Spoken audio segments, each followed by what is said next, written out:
The first day is over. You have 9 more left to work. To work very hard. To get the best result of your stay here, you have to work very hard, diligently, ardently, patiently, but persistently, continuously. It is your own hard work which will give you the best fruits of your stay here. Nothing else. Your own hard work. From morning 4, 4:30 till night 9, 9:30, you have to keep on working very diligently, continuously. Of course, every evening, from 1 to 1.5 hours,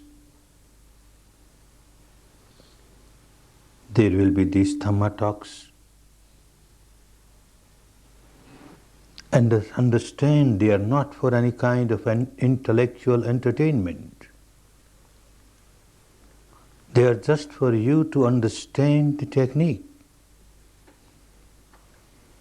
what it is,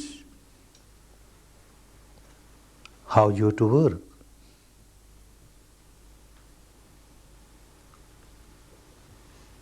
Without understanding the technique, although you may work very hard, very diligently, but you may not work properly.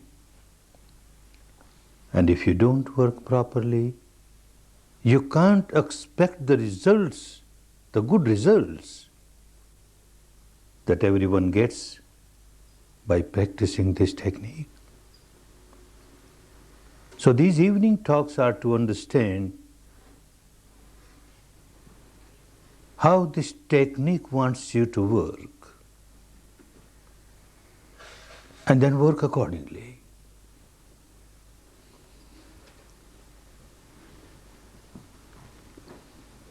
You started your work, observing respiration, the incoming breath, the outgoing breath, as it comes in naturally, as it goes out naturally.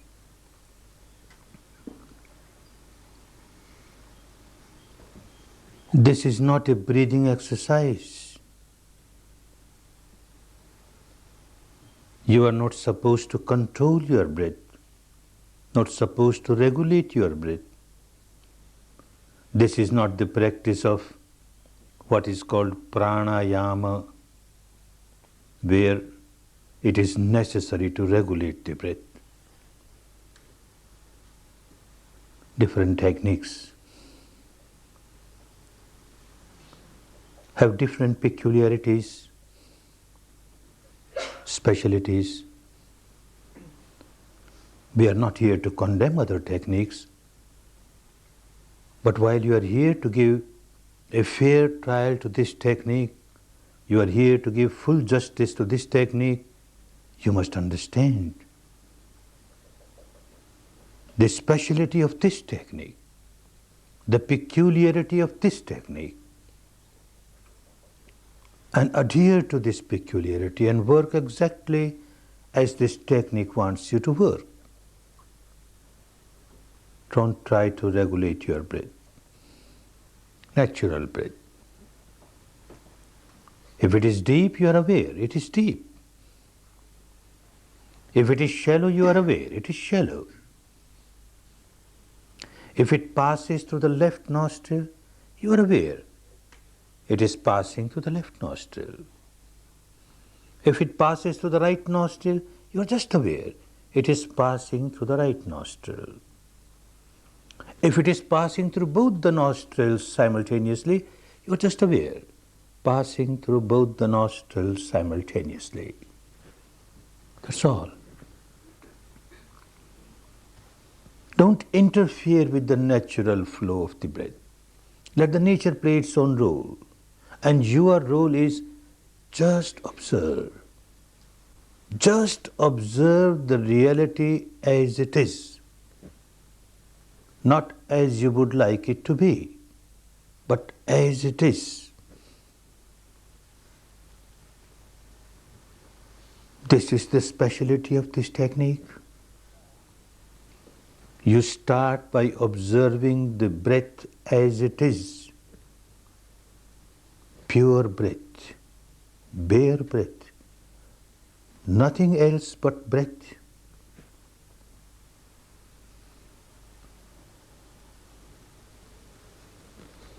I know with the experience of thousands of students who come to the courses that the first day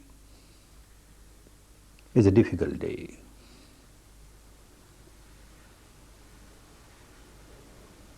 Some complain about pains in the leg or ache in the back or headache or this discomfort or that discomfort.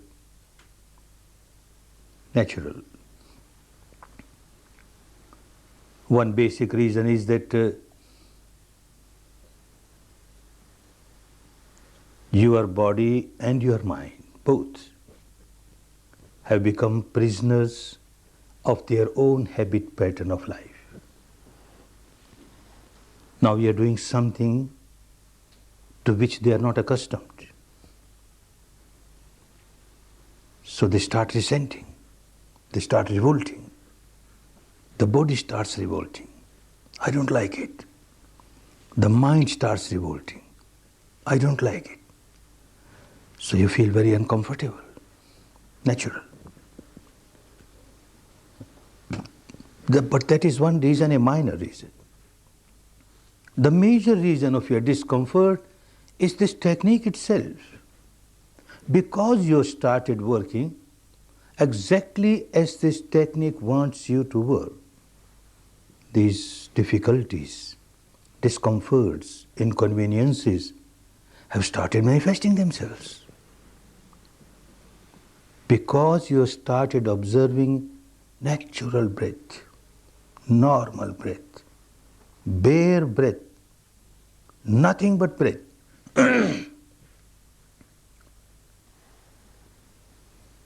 There are many techniques where, along with the awareness of the breath, you are asked to recite any word mentally. Recite a word, a mantra, a phrase. Keep on repeating it mentally, keep on repeating it mentally. Mental verbalization. It helps. I know with my own experience, because I have passed through that process. And I also heard from many others who have this experience, and therefore I accept it, that if you add some word and start repeating it, any word, along with the awareness of breath, your mind calms down easily. It gets concentrated easily. Similarly, there are techniques where, along with the awareness of the breath, one is asked to visualize, imagine a shape, a form, a shape or form of this god or that goddess, founder of this religion or that religion, in whom you have great deep respect and devotion. You keep on imagining that shape, that form. And again you will find that your mind is getting concentrated easily. Your discomforts are passing away. Mind is quietening, becomes more and more tranquil. gets more and more concentrated. Knowing this with my own experience and also the experience of so many others, and yet I say, don't use any verbalization, don't use any visualization, just observe the breath, bare breath, nothing but breath. Why? There must be some valid reasons for that, and there are valid reasons. To understand that, first it should be clear as to what is the goal of this technique of meditation. What is the aim? If the aim of the meditation was to get the mind concentrated, to calm down the chattering mind, well, certainly one must use some kind of verbalization or some kind of visualization or imagination. Nothing wrong. But so far as this technique is concerned, concentration of the mind, quietening the mind, is just an aid, a means. This is not the final goal. The final goal is to purify the mind. And purify the mind not just at the surface level, but purify the mind at the deepest level, the root level. To change the behavior pattern of the mind, the present behavior pattern, which keeps on remaining agitated all the time. Something unwanted happens in the life, and they keep on happening. One starts tying knots, starts building up tensions, starts generating negativities. Something wanted does not happen in the life. Some obstacle has come. And again one starts tying knots, building up tensions, starts generating negativities, anger, hatred, ill will, animosity, etc., etc. Tying knots all the time. One has become a bundle of knots, Gordian knots. So tense. The entire physical structure, so tense. The entire mental structure, so tense. At times at the surface level, you try to relax. Try to relax your body, try to relax your mind. It is helpful. But you never know that at the depth level, there is a constant tension going on, constant agitation going on. Because constant tying of knots is going on, constant generating of negativity is going on. That makes one so miserable, so miserable. How to come out of this misery? This technique will help you to go to the depth of the reality of your mind and matter structure and realize the truth about it and understand at the experiential level how and where you started generating negativity, how and where you started multiplying the negativity. That means you started generating your misery and started multiplying your misery. You must go to the source of your misery. Then only it will become possible for you to come out of this habit pattern where out of ignorance you don't want to remain miserable. You don't want to multiply your misery, and yet you remain miserable, and yet you keep on multiplying your misery because you are ignorant what is happening deep inside. You don't know. This technique will help you. All the saints and sages and seers of the past have said Know thyself. Know thyself. They became saints because they knew themselves. They passed through the process of exploring the truth about oneself. Know thyself not merely at the intellectual level, that won't help. Know thyself at the actual level, that means the experiential level. What is this to which I say I? This corporeal, physical, bodily structure, this mental structure, the combination of the two, is this I? Tremendous amount of attachment towards this physical structure, the mental structure, by identifying oneself with it as I.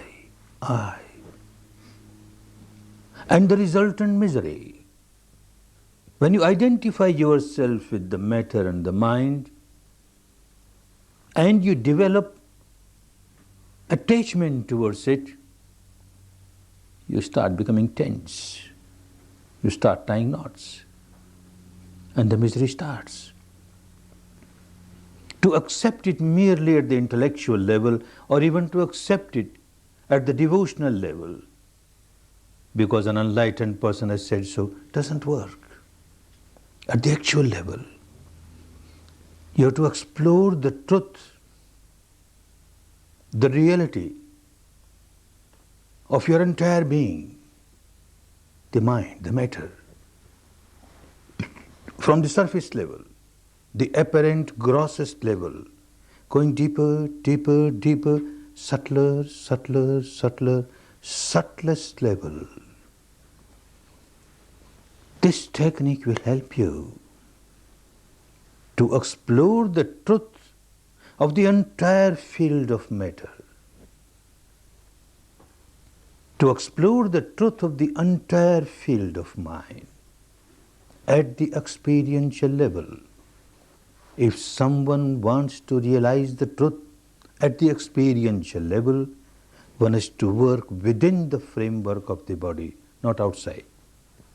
So the technique will help you to explore the reality within the framework of your own body. And respiration, the breath, will be a very important tool for you. Pure breath, bare breath, as it is.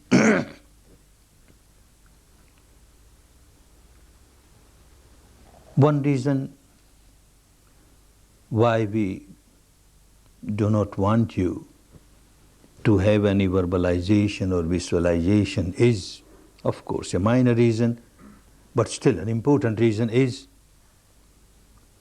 that when you verbalize, you generally use a name of this god or that god, this goddess or that goddess, founder of this religion or that religion. And then you get involved in a particular religion, in a particular sect. And the technique wants you to work at the level of universal truth. The entire technique is free from sectarianism, universal. If you use a vision, an imaginary vision, a shape, a form of this god, that goddess, founder of this religion, that religion, again, you get involved with a particular organized religion, a sect. Everyone cannot practice. Those belonging to that particular sect will practice that way. It won't be universal. Understand, our misery is universal. The malady is universal. When someone generates negativity, anger or hatred or ill will, passion, fear, ego, any negativity, one becomes tense, becomes miserable. This applies to everyone. When you generate anger, what label can you give to this anger? That now this anger which has arisen is a Christian anger, or this is a Jewish anger, or a Hindu anger, or a Buddhist anger, or an American anger, or an English anger, or a Russian anger. Anger is anger. And the misery that one experiences because of this negativity, again you can't label it a Hindu misery, or a Muslim misery, or a Christian misery, or a Jewish misery. Misery is misery, universal. The malady is universal. The remedy has to be universal. Sectarian remedy cannot help. Therefore, one very important requisite of this technique is that every step that you take on this path, from the beginning till the final, you reach the final goal, every step must be with the truth, the truth, the truth, the truth that you experience, the truth that you experience at this moment, like this, from moment to moment, from moment to moment. Whatever truth manifests itself within the framework of your body, the truth pertaining to this physical structure, the mental structure, you just keep on observing, observing, observing. This is universal. Same with everyone. Till you reach the final goal. Don't mix up with any belief or dogma or cult or philosophy of this tradition or that tradition, however correct they may be, however true they may be. The reality that you have not experienced is no reality for you. The reality experienced by an enlightened person, the Buddha, or say Christ, or say Muhammad, is the reality for those people, not for you. When you reach that stage and realize yourself, it becomes a reality for you, not till then. So work with the reality that you experience directly within the framework of your body, from moment to moment, from moment to moment. The breath that you are experiencing from moment to moment, breathing in, this is the reality of this moment. Breathing out, reality of this moment. If it is deep, it is deep. It is shallow, it is shallow. Then it is a universal object, not a sectarian object. You can't say the breath that is coming in is a Hindu breath, or a Christian breath, or an American breath, or a Russian breath. Breath coming in, breath going out. The object is universal truth.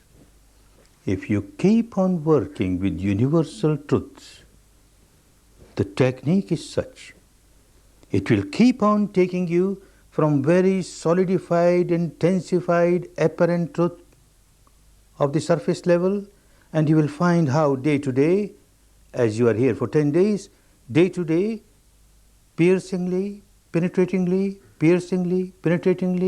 dividing, dissecting, disintegrating, dissolving, you are moving towards subtler reality, subtler reality. Day to day you will be moving from the gross to the subtle, the subtler, the subtler.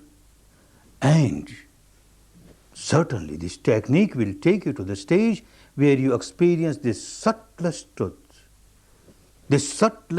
pertaining to the matter at the experiential level, this subtlest truth pertaining to the mind at the experiential level, this subtlest truth pertaining to the mental contents at your experience level. And then a time will come when you have explored the entire field of mind and matter, you will be able to transcend that field and experience something which is beyond mind and matter. No words can explain what it is.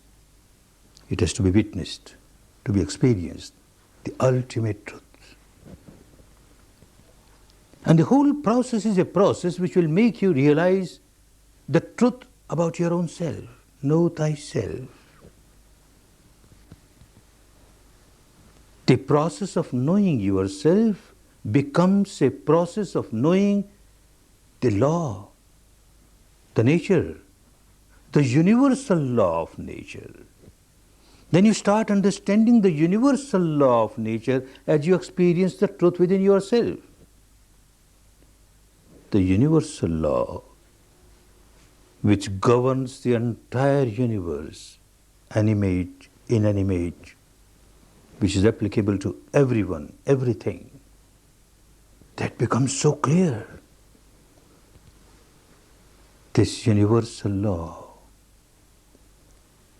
punishes us as soon as we break the law. Anyone who breaks the law is punished then and there. And when we start living in line with the law, as the law wants us to live, this very law starts rewarding us. This will become so clear. Exploring the truth about yourself, the physical truth, the mental truth, the combination of the two, the interaction going on every moment. When you keep on observing it as this technique wants you to observe properly without mixing up anything, everything will become so clear. The nature will start revealing itself. The entire law will start revealing itself. The truth of the world, the universe, will become so clear. The law of the universe will become so clear. And then it will become so easy to live in line with this law, as the law wants us to live. And the life will be full of happiness, peace, harmony. Not just at the surface level of the mind, the entire being, mind and matter, the combination of the two, will be full of peace, harmony, happiness. This is the goal of this technique. Not that in 10 days you will reach the final goal, but within 10 days you will grasp the technique, how to work to explore the reality within yourself, moving step by step, always from the gross reality towards the subtler,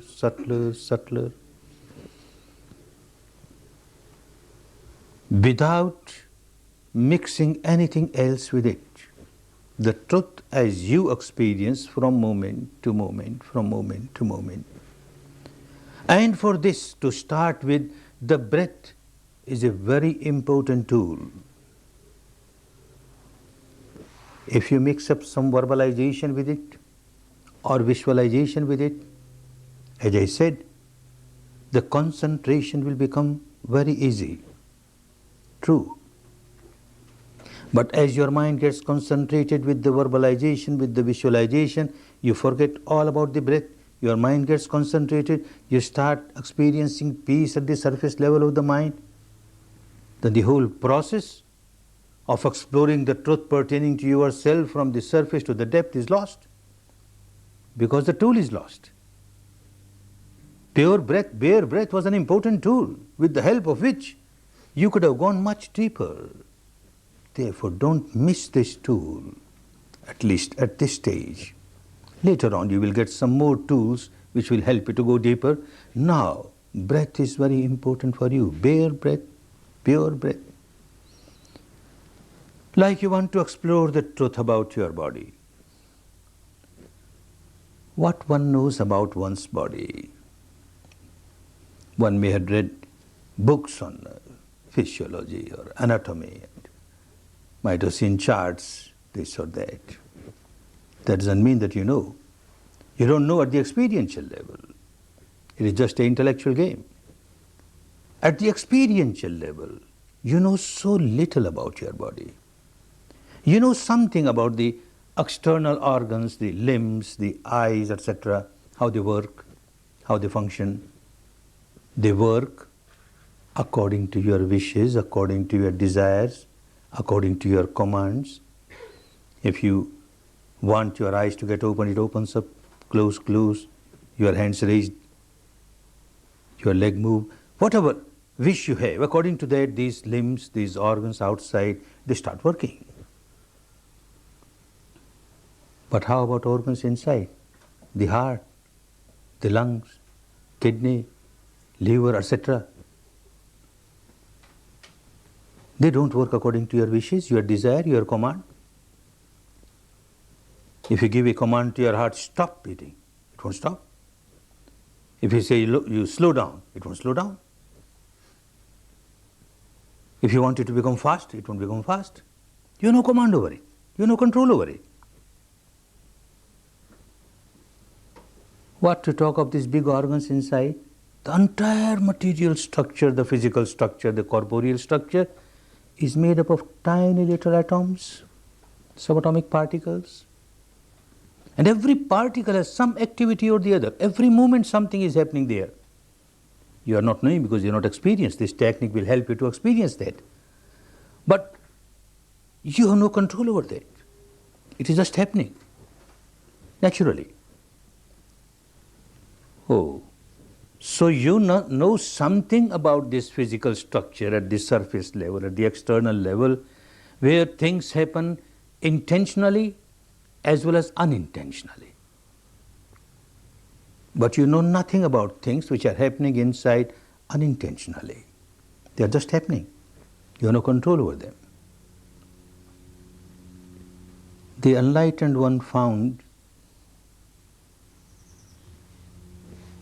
a tool with the help of which you start experiencing the reality within the framework of the body inside what's happening. This tool, the breath. Like someone living on this bank of the river, more or less knows about the reality of this bank of the river because this person has lived there, is living there. Someone else crosses the river and goes to the other bank of the river and returns and speaks very high of the other bank. Oh, wonderful, wonderful. And one feels like enjoying it, witnessing it.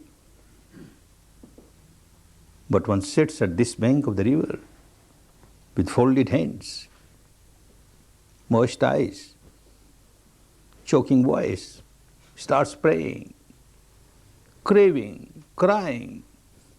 Oh, other bank, please come here. Oh, other bank, please come here. I want to witness you. I want to enjoy you. I won't come there. You come here. Whole life this person may keep on crying. It doesn't happen. Can't happen. The only way for someone to witness the truth of the other bank is to leave this bank, cross the river, and reach the other bank. So simple. You require a bridge which connects this bank with the other bank, with the help of which you can enjoy and witness the other bank. This breath works like a bridge. This known field of your physical structure. The breath is connected with the known field of the structure, physical structure, to the unknown field, where things are happening just naturally. It connects them. This is one activity of the body which works both ways, intentionally as well as unintentionally. You want to have an intentional breath, a deep breath, yes, you can have it. You want to have a shallow breath, you can have it. Even if you want to stop breathing, maybe just for half a minute, you can stop breathing. You don't give any orders or command to the breath. Naturally, it will be coming in, going out, coming in, going out. So it works both ways. That is why you make use of the breath. And with the help of the breath, you go to the other shore, the other bank of the reality of this physical structure. And this is what you started doing during these 10 days. Many more realities pertaining to your physical structure will manifest themselves. Accept them only when you experience, not because of these discourses, not because your teacher says so, not because any particular scripture says so, not because a scientist says so, not because the enlightened one Buddha says so. Your own experience, with your own experience, moment to moment, moment to moment. The breath will help you. And very soon, you will start understanding that the breath also helps you to explore the mental field. Initially, it will look, the breath is a physical function, coming in, going out. But very soon you start realizing it has got so much to do with the mind. And it has got so much to do with the mental impurities, the defilements, the negativities. As you practice, you will start realizing then when your mind starts rolling in any negativity, anger, hatred, ill will, animosity, passion, fear, anything,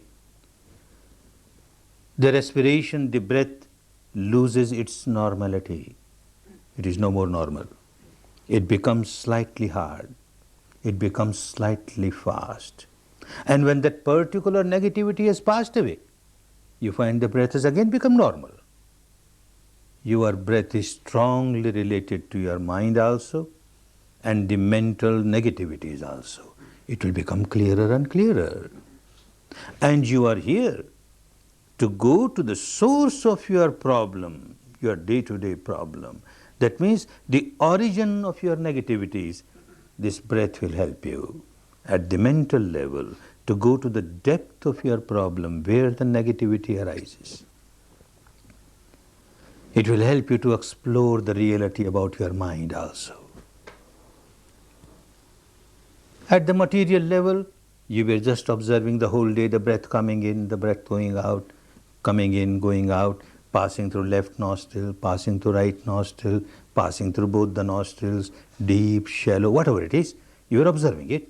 That was, you are observing the truth about the physical structure. Tonight, tomorrow whole day, you will start experiencing the truth about the physical structure at a little subtler level, deeper level. It is there all the time, but you never experienced it. Now you will start experiencing it. Understand the exploration at this stage is a small area. You have to explore the reality within this limited area with the base of the upper lip covering the entire area of nostrils. You are keeping your attention at the entrance of the nostrils and the passages inside the nostrils. The breath passes over this area and you are aware of it. Now within this limited area, see, if the area is smaller, you will notice that because you are working on a smaller area, your mind is becoming sharper and sharper, subtler and subtler, sharper and sharper, more and more sensitive, starts feeling subtler realities. If you have bigger area to work upon, the mind does not become sharp so easily. That is why the enlightened one wanted you to work on a small area. After 1 or 2 days, you will narrow down this area also. Narrower the area of your awareness, sharper the mind is bound to become. Mind becomes sharper and sharper to feel subtler realities. Tonight and tomorrow you will start feeling, you might have started feeling even today, you will start feeling the touch of the breath, touch of the incoming breath, touch of the outgoing breath. Anywhere within this limited area.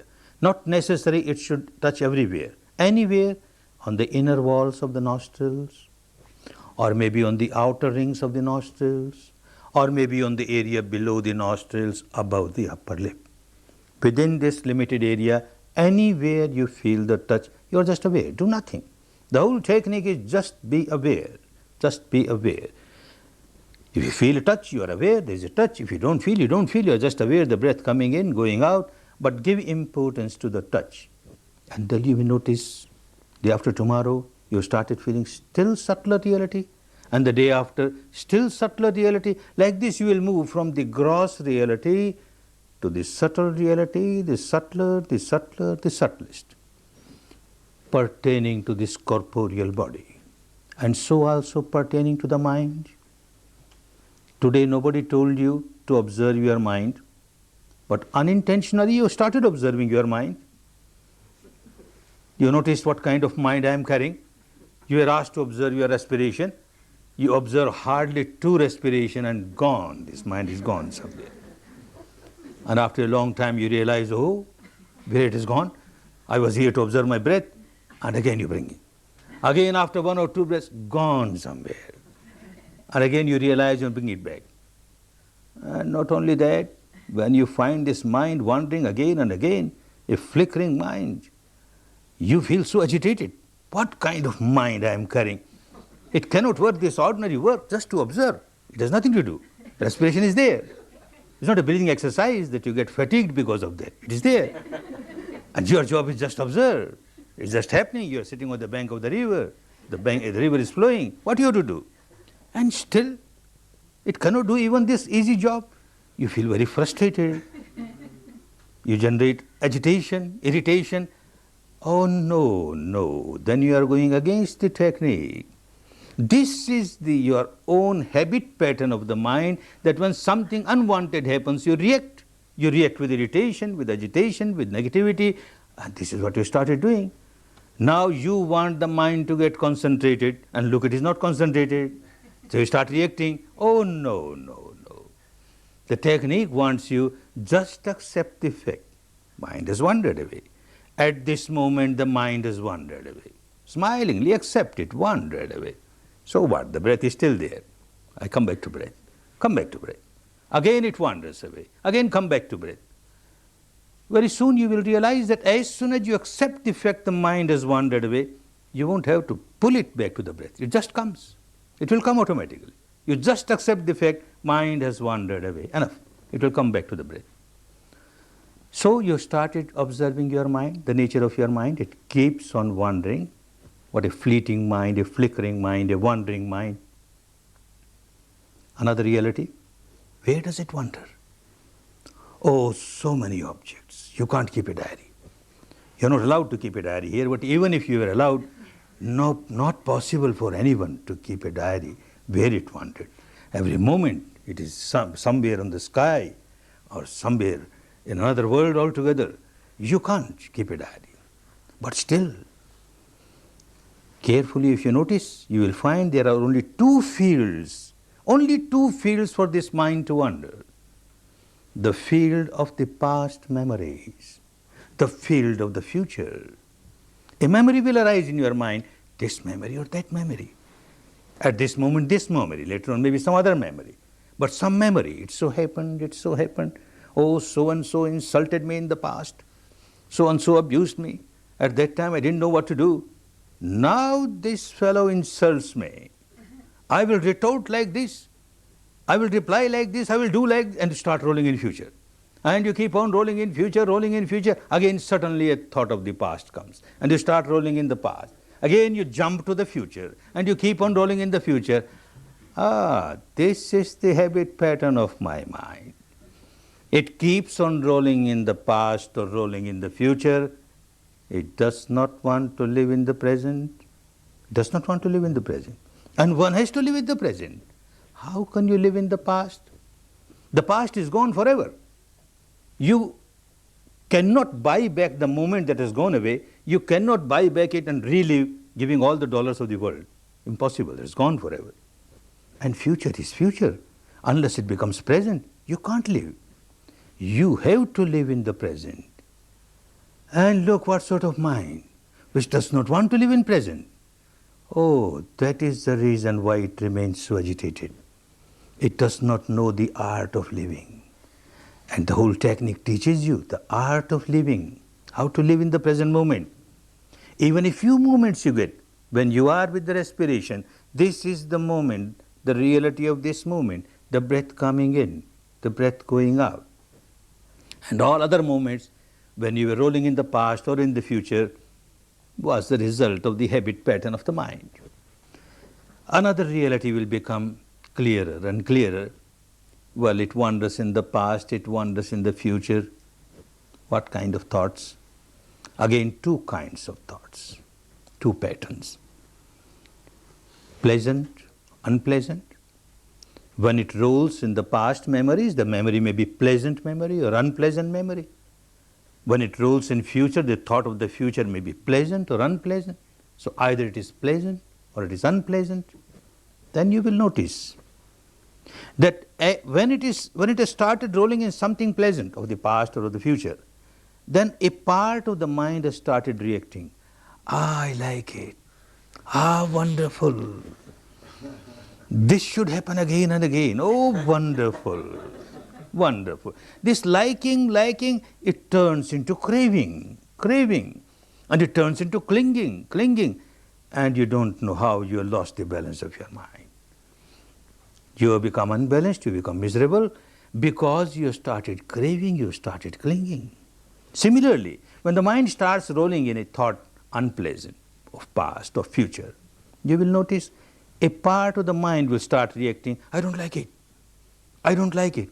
And this don't like it very soon turns into aversion, hatred. And again you notice you lost the balance of your mind, you become very agitated. This is the present behavior pattern of my mind. It keeps on reacting with craving, clinging, aversion, hatred, which in the language of the days of Buddha was raga, craving means kraga, and dvesha, aversion. So all the time craving, aversion, therefore all the time agitated. Why this craving? Why this aversion? Because one does not know what is happening deep inside. A surface level of the mind remains busy with the outside objects, and one does not know the depth of the mind where craving arises, where aversion arises, where agitation arises, where misery arises. This is what is called ignorance, moha, and also moha, ignorance. The mind is so ignorant. At times you will notice how ignorant the mind is. A thought arises in the mind, past or future, doesn't matter, pleasant or unpleasant, doesn't matter. A thought has arisen in the mind. And before even one sentence is over, some other thought has started. And before one sentence is over, some other thought has started. Irrelevant thoughts. There is no sequence of thoughts. And this is madness. What else madness can be? When you say somebody an insane person, a mad person, this person is mad, this person is insane because this person has no sequence of thoughts. An example, an insane person, hungry from last 4 days, you feel compassionate, you offer him a plate full of food. Very happy, he sits down because he is hungry.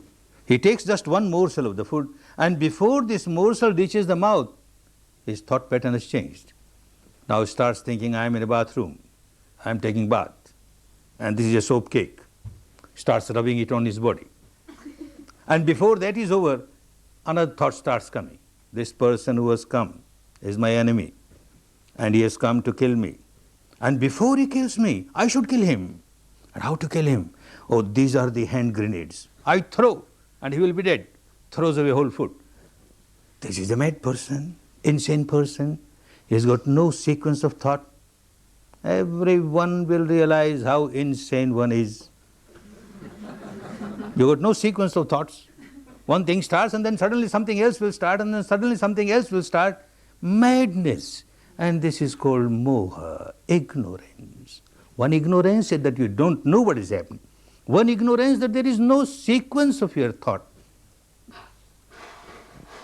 Well, even if there is a sequence of thought, you don't know how you are generating negativity in your mind and how you are generating misery. This will become clearer and clearer at the experiential level as you go deeper, as you go deeper.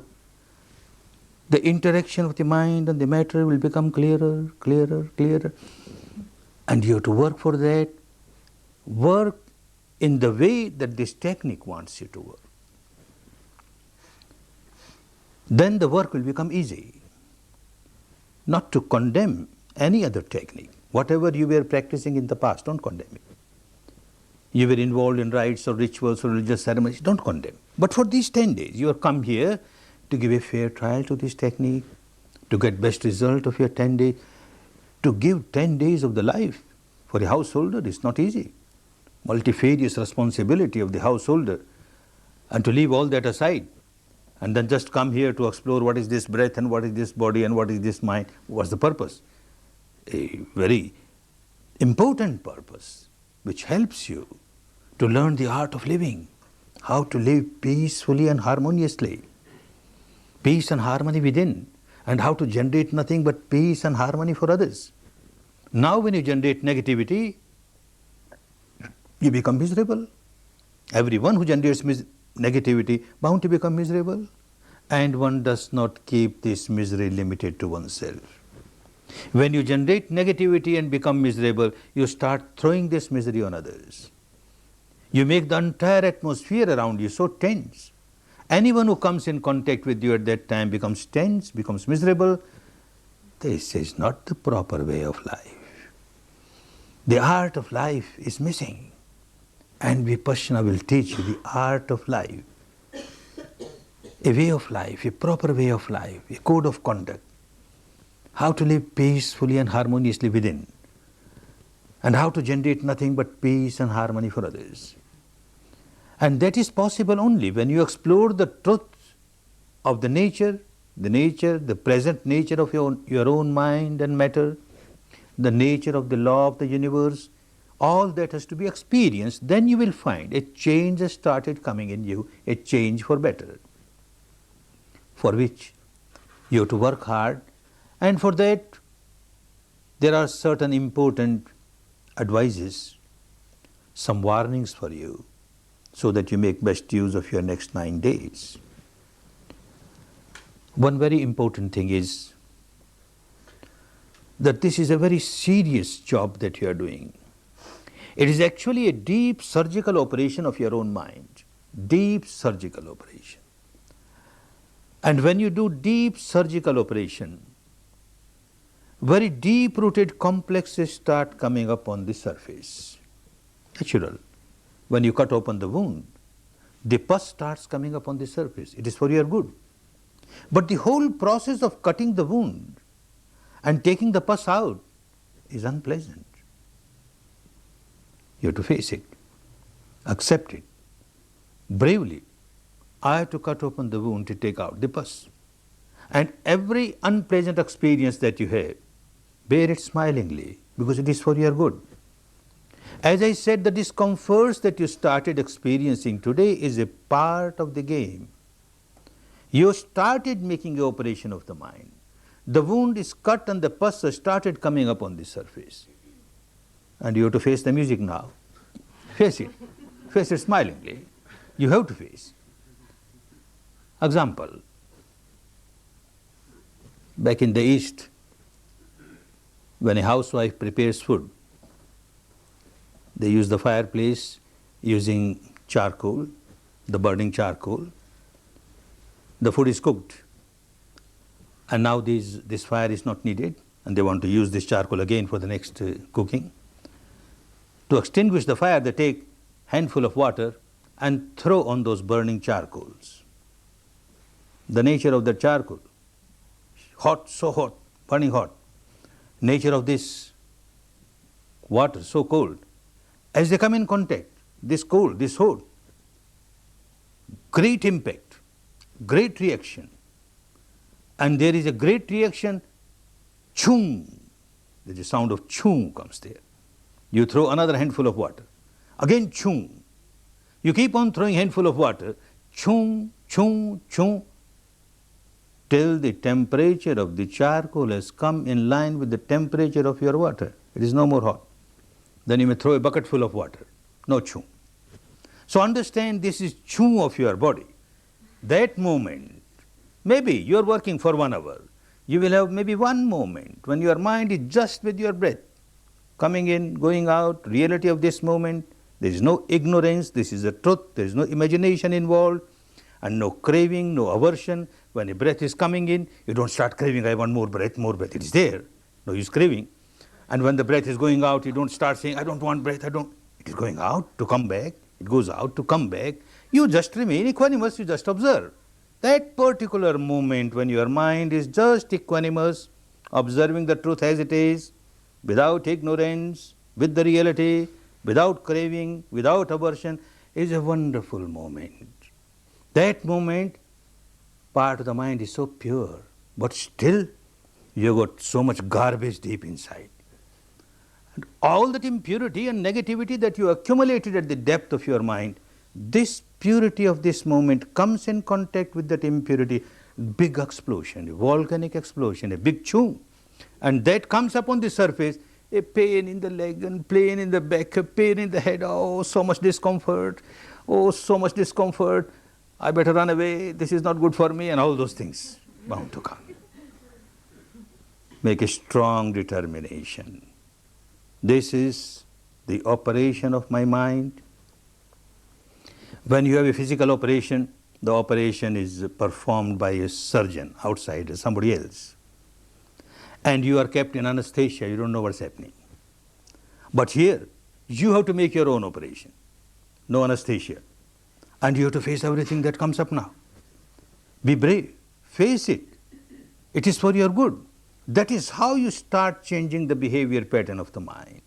Face it and develop the strength of the mind, because no anesthesia is involved. You have to develop this quality, strength of the mind. One strength of the mind is that I will observe all the rules, the regulations. Like you enter a hospital, all the rules of the hospital you have to accept. Similarly, you have come to a hospital. Don't say mental hospital. You have come to a hospital to some extent, yes. You are here to purify your mind, make it a healthy mind. You have to observe all the rules, all the rules. One rule is 10 days you are in a prison, you can't go out. You can't go out. People who come to the course before they join the course, they are asked, are you prepared to stay for 10 days? And when they come to the course again, they are shaken.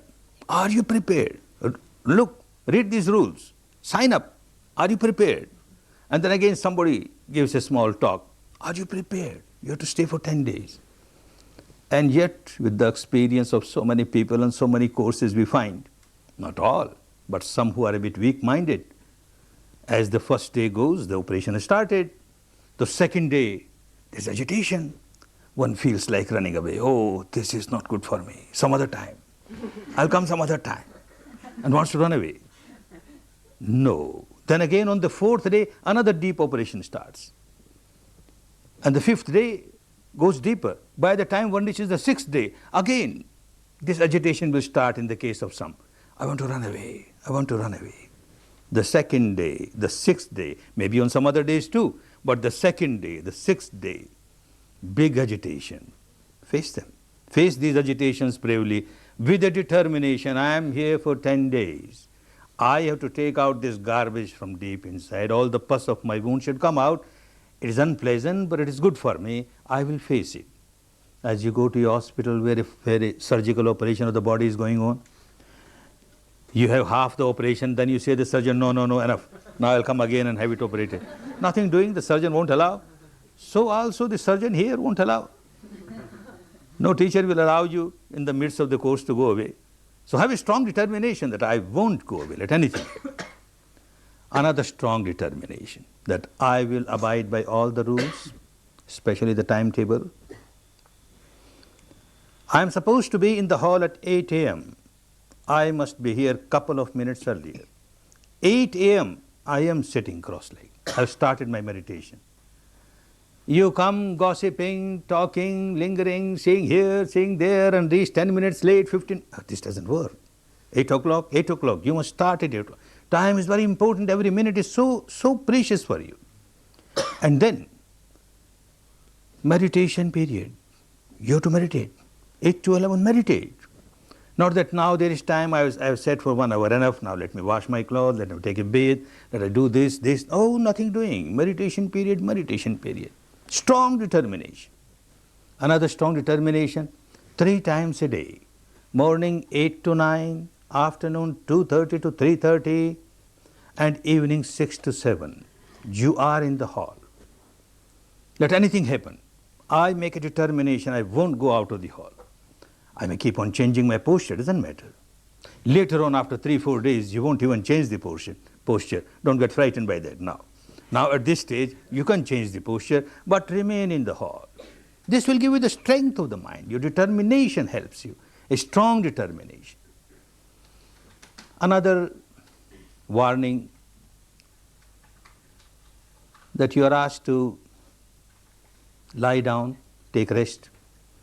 Whenever you feel very tired, in your residential quarters, you take rest. You are lying down and you are told not more than 5 minutes. You feel so comfortable lying down. And you say, why 5 minutes? Perhaps this restriction is for ignorant persons. I'm quite smart. I don't feel drowsy. I know, I'm aware of my respiration. So what? 10 minutes. So what? I'm aware of my respiration. I'm a very smart chap. All right. 15 minutes. You feel drowsy. 20 minutes. half an hour, you start snoring. And then somebody else in your dormitory finds you are snoring. Ah, wonderful. I to lie down. Snoring. The whole dormitory will become full of snoring dormitory. The whole camp, the meditation center will become snoring meditation center. You are here to remain awakened, alert, all the time, every moment, not more than 5 minutes. Sit more and more, work in a sitting posture. More and more work in a sitting posture. Another risk, another danger. Work inside at this stage. Work indoors. If you sit and meditate outside in the open sun with open air, not healthy. Later on, of course, a Buddha becomes Buddha sitting under a tree, open sky. But that requires a lot of maturity in meditation. At this stage, if you sit outside during meditation hours, the breeze that touches your nostrils or the area below the nostrils will not allow you to feel the subtle touch of your own breath. So don't sit outside. During recess periods, all right. Or even with closed eyes, there is a light on your eyes, closed eyes, and you can't go deeper because of that. So always work inside. That is a very important thing for you. And then another danger. Now staying here for 24 hours, you have come to know that there is no dinner here. And 11 o'clock when you are in your queue for your lunch, then you think of your dinner. No dinner here. I am accustomed to take one full plate in my lunch, one full plate in my dinner, and I am not getting dinner here. I better take my dinner now. 2 plates. One for the dinner, one for the lunch. And my teacher keeps on saying, you have to fight out your own battle, you have to fight out your own battle. I must be physically strong to fight my battle. 3 plates. Dangerous. You can't meditate. Impossible. If you are accustomed to take one full plate in one meal, take 3/4. 1/4 of your stomach should always remain empty, 24 hours. Then you can meditate better. Don't fill it. Overfilling is out of question. Don't fill it. Keep 1/4 of the stomach empty. This will help you. Another warning. Complete silence is very important. Very important. You have seen your mind working for one day. What a chatterbox it is. Keeps on chattering. And then you start talking to somebody else. Of course, if you have got any problem pertaining to technique, you are always free to come and discuss with the assistant teachers. Any real problem pertaining to management, you can have a few words with the management, but amongst yourselves, no talking. No communication even at the level of glances or gestures. Just remain within yourself. The reality within yourself is so important for you. You have been extrovert the whole life. Now you learn how to observe the truth inside. If you start communicating with the fellow student, then you started creating problem for you. This chattering mind gets some more food for chattering. You talk with somebody and then you sit for meditation. All those thoughts will keep coming in your mind and this will churn your mind, and so many thoughts related or unrelated will start coming up. It becomes a problem for you. Not only a problem for you, a problem for that person also with whom you talk. When you talk, you can't talk with the air, you can't talk with the walls, you can't talk with the trees. With whomever you talk, this is a meditator. And you give some more chattering food to this person also. All right, you keep on chattering for some time. You created problem for others. You created problem for others, other meditators. 2 of you start chattering and that noise disturbs so many students. No talking, complete silence. And you will know the benefit of this silence. This silence is also important for another reason. Yesterday I took a vow. 5 precepts. Very easy to observe other precepts, not to kill, not to steal, not to have any sexual activities, etc. But not to speak lies. Whenever you speak, because of the old habit, you may exaggerate, you may hide something, and you have broken one of your Shila. Out of those 5 foundation stones, even one foundation is shaken, your meditation will become weak. Don't do that. Silence, complete silence, and you will notice it is of much help to you, very much help. Another very important thing, Don't mix up anything with this technique. You surrendered yourself to this technique for 10 days. After 10 days, you are your own master. But for 10 days, you surrendered yourself. Don't mix up anything with it. I read something there in this way, Vipassana, these people say Vipassana is like this people say Satipatthana is like this, or my tradition says meditation of this type, or this verbalization, this visualization, this imagination. Why not do little bit of that and little bit of this? Dangerous, very dangerous. It is risky. An example, someone is accustomed to ride a white horse, his own white horse, and he gets another black horse, and somebody says, you just try this black horse, this is a very good horse. And you say, yes, I will try, but I won't leave my horse. One leg on my horse and one leg on your horse, and let me try. Dangerous. One is accustomed to travel in his own boat, in her own boat. Somebody offers another boat, very convenient, his fast boat, good boat. All right, I'll try it.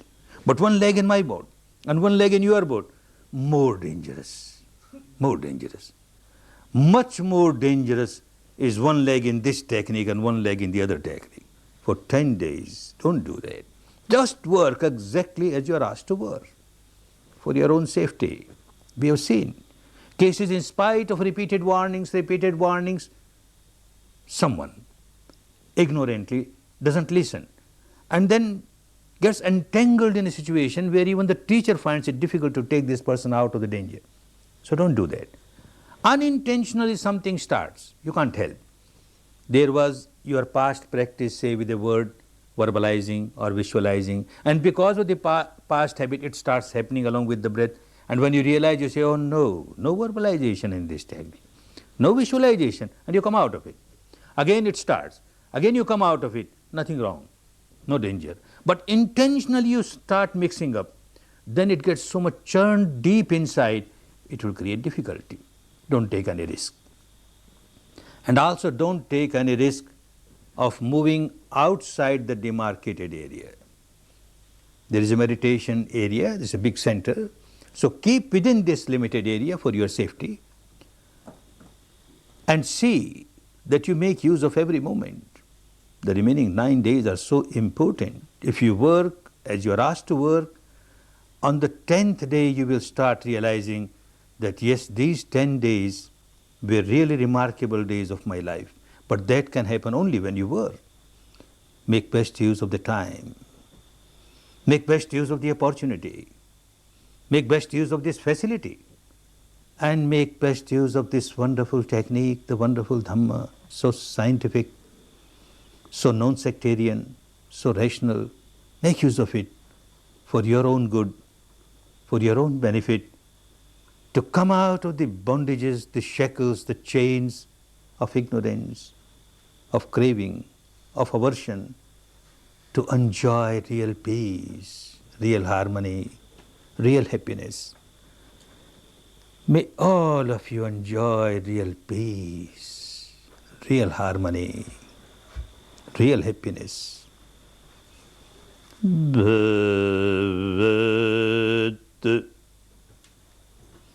Sarva Mangalang Bhavat Sarva Mangalang Bhavatu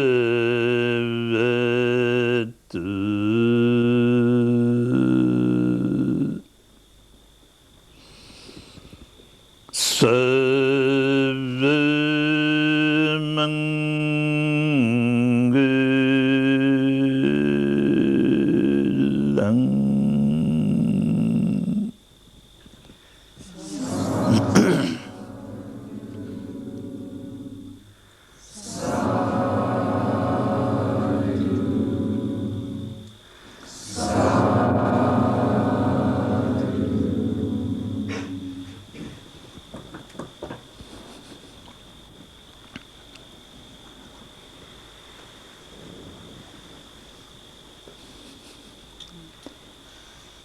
A few words of explanation for the benefit of new students.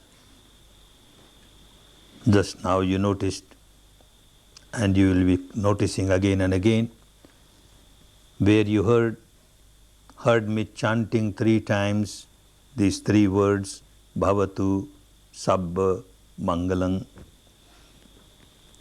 And the old students giving the response saying Sadhu, Sadhu, Sadhu. Don't take it as a rite or a ritual.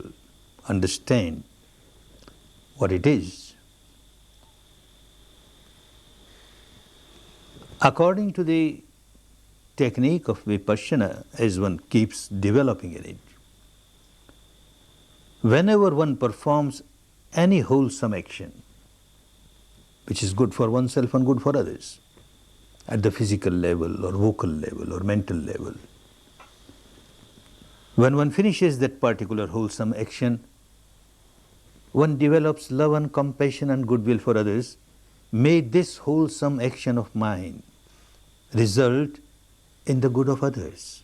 So, Bhavatu, Sabba, Mangalam, may all be happy, may all be happy, may all be happy. Then those who listen, they also generate and develop this quality of love, compassion and goodwill. And with that love and compassion and goodwill for others, they respond, Sadhu, oh well said, well done. We are also with your good wishes. We also want, may all beings be happy.